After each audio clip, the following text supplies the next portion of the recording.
Cabinet expansion होगा? आपको क्या आपका है कोई ना दिल है बनने का? आप एमएलए नहीं तो कहां से बनोगे? क्यों पूछ के क्या करोगे? आपको एक रोड मैप तय करना होगा। वक्त आ गया है। कितनी और जाने हमारी जाएंगी, कितने लोगों को हम रोएंगे।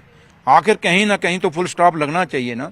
तो इसलिए एक मुद्दे पे नहीं आज सारी पार्टियां बैठे हैं, बल्कि इस पिछले 35-36 साल में जो जम्मू कश्मीर का नुकसान हुआ है, जो हमारा स्टेट गया, हमारा स्पेशल स्टेटस गया, हमारी जानें गई, नुकसान हुए, पंडित माइग्रेंट गए। मैं आज भी पीछे बसु कॉलोनी में गया था, आज भी वो रोते हैं बेचारे, एक कमरे में बंद करके रख दिए हमने। ये सारे को इलेक्शन के टाइम में हमें सारे मुद्दे ये याद आ जाते हैं।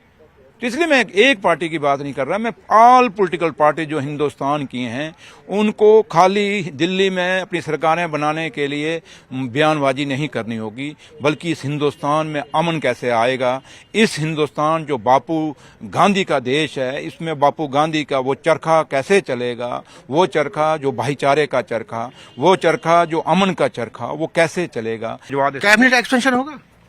आपको क्या आपका है कोई ना दिल है बनने का? आप एमएलए नहीं तो कहां से बनोगे? क्यों पूछ के क्या करोगे?